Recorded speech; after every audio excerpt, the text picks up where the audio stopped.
कहानी की शुरुआत होती है और हम वो टेढ़े मेढ़े शख्स डोम को देखते हैं जो फुलोनय्यास जिंदगी जी रहा था, अपना बकवास यानी कि गैरकानूनी सब सारे कामों को छोड़कर। अभी वहाँ पर एक सीधा सा छोटा मोटा सा एक लड़का था और वहाँ का एक बड़ा शख्स उसकी कार छीनने के लिए आ चुका था, क्योंकि इस प्यारे से लड़के ने उससे कुछ पैसे उधार लिए थे। लेकिन डोम टोरेटो वहाँ पर बीच में पड़ जाता है और वो उस माफिया को कहता है, यानी कि वो बड़े शख्स को, कि तेरी जाट उसी कार को मैंने खटारा कार से हरा दिया तो तू इस लड़के की कार को माफ कर देगा। और यहाँ पर होती है एक असली रेस। तो दोस्तों जरा देखिए एक बार ये रेस।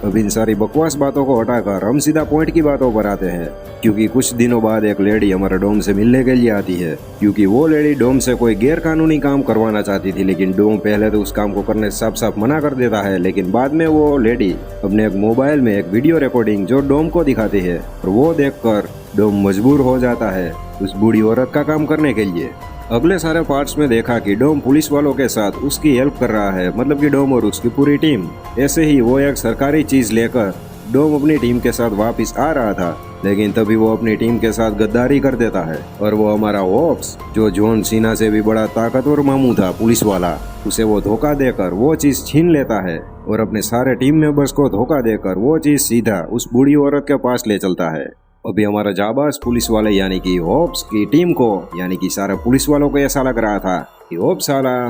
दिमाग से पैदल आदमी है, क्योंकि उसने एक मुजरिम की मदद ली है। इसलिए होप्स को एक धांसू सी जेल में डाल देते हैं और धांसू सी जेल के अंदर होप्स को मिलता है अपना पुराना मुजरिम जिसका नाम था सो। और वहाँ पर दोनों के बीच में फाइट हो जाती है और मौका देखकर दोनों वहाँ से निकल लेते हैं। हालांकि होप्स को तो मिस्टर नोबडी, जो एक मामू सरकारी एजेंट था, वो छुड़वा लेता है और उसे बाइज्जत बरी करवा देता है। अभी दोस्तों मिस्टर नोबडी ने सारे मुजरिमों को, यानी कि डोम को और सो को और पुलिस वाले हट्टे कट्टे यानी कि होप्स को, उन सालों को एक ही टीम में इकट्ठा किया था और उन दोनों को ऑर्डर दिया था, उन सभी को ऑर्डर दिया था बहुत पैसों की लालच देकर कि हमें इस साले छपरी डोम को पकड़ना है और वो बूढ़ी लेडी को, क्योंकि बूढ़ी लेडी भी दोस्तों वो बूढ़ी नहीं थी बल्कि वो भी चालाक लोमड़ी थी, क्योंकि उसने गैरकानूनी कामों में सबसे आगे हाथ मारा था और अभी वो पूरी दुनिया को अपने कंट्रोल में लेना चाहती। इसलिए वो बूढ़ी लेडी डोम के साथ मिलकर सरकारी एजेंसी में डाका डालती है और वो एक डिवाइस था जिसके जरिए वो सारी दुनिया में किसी भी आदमी पर लोकेशन बना सकते थे और उसे ट्रैक कर सकते थे। उस डिवाइस को वो दोनों मिलकर चुरा लेते हैं। अभी दोस्तों यहाँ पर राज खुलता है डोम का, क्योंकि डोम की बहन को और उसके बेटे को उस साली बूढ़ी लेडी ने, चालाक लोमड़ी ने किडनैप करके अपने पास रखा था। अगर डोम बूढ़ी लेडी के लिए काम ना करता तो वो साली ठरकी बूढ़ी डोम की बहन और उसके बेटे को मार देती। इसीलिए डोम को मजबूरी में उस बूढ़ी लेडी का काम करना पड़ रहा था। यहाँ पर हमारा पुलिस वाले होप्स ने अपने सारे टीम मेंबरों को एक गिराज में इकट्ठा किया था, जहाँ पर बेहतरीन से भी बेहतरीन कारें थी और उन सभी को कहा था कि तुम सबको जो भी कार चाहिए वो ले लो और वो छपरी डोम को किसी भी तरह से पकड़ लेना। दूसरी ओर वो बूढ़ी लेडी ने डोम को हुक्म दिया था 2 सरकारी ऊंचे पद के एजेंट से जो एक बैग लेकर आ रहे हैं, इसलिए तुम जाओ और उस बैग को छुड़ाकर मेरे पास लेकर आओ। लेकिन सिक्योरिटी ज्यादा थी, लेकिन बूढ़ी के पास भी दोस्तों वो सारी चीजों को कंट्रोल कर सके ऐसा डिवाइस था, जिसके जरिए वो सारी कारों को अपने कंट्रोल में ले लेती है और शहर की पूरी कारें बिना ड्राइवर के ही चल पड़ती है और वहाँ पर फूलों तबाही मच जाती है।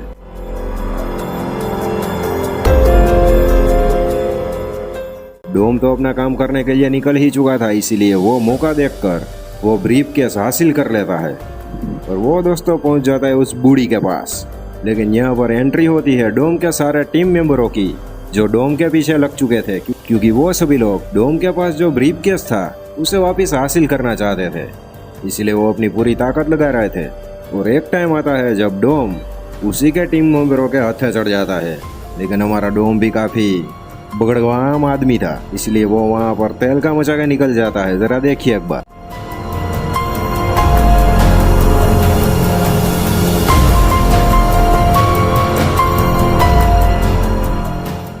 वैसे दोस्तों उस बूढ़ी को पकड़ना भी इम्पॉसिबल था, क्योंकि वो जमीन पर नहीं, हर वक्त वो हवा में ही रहती थी, यानी कि एक एरोप्लेन में, जिसके अंदर उसने अपना पूरा अड्डा बना के रखा था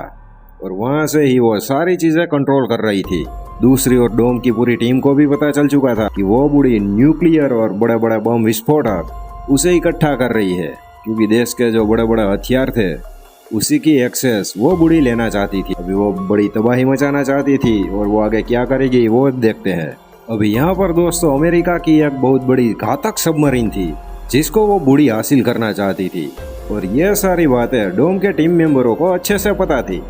क्योंकि उसके पास भी एक चिकनी चमेली आइटम लेडी थी जो हैकिंग जानती थी, और वो सभी वहाँ पर घुसपैठ करके बैठे थे कि कब वो साले यहाँ पर आए और कब हम उन सभी पर कब्जा कर ले।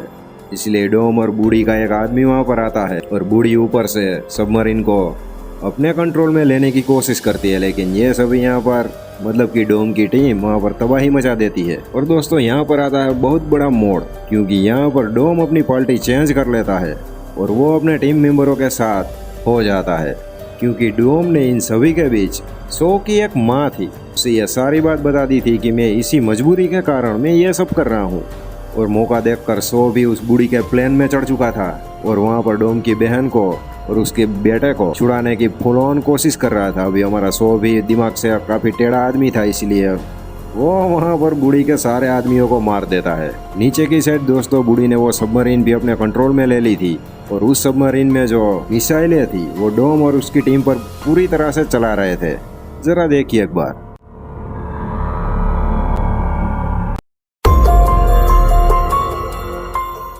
लेकिन जब बूढ़ी डोम को मारने के लिए आखिरी मिसाइल चलाती है तो डोम अपनी कार को सबमरीन के ऊपर से ही घुमा लेता है और वो मिसाइल सीधे सबमरीन पर जाकर लगती है और वहाँ पर सबमरीन की माँ की आंख हो जाती है। अभी दोस्तों ऊपर की ओर प्लेन में सो था जिसने डोम की बहन के बेटे को हासिल कर लिया था और प्लेन में पायलट को भी मार दिया था, और उस पैराशूट के जरिए वो नीचे कूद चुका था और उस बूढ़ी को उस प्लेन में मरने के लिए अकेला छोड़ चुका था। अभी दोस्तों यहाँ पर बूढ़ी का सारा कामकाज फेल हो चुका था, क्योंकि डोम भी अपनी टीम के साथ था और सो ने उसकी बहन की बेटे को भी छुड़ा लिया था। लेकिन डोम की बहन का क्या हुआ,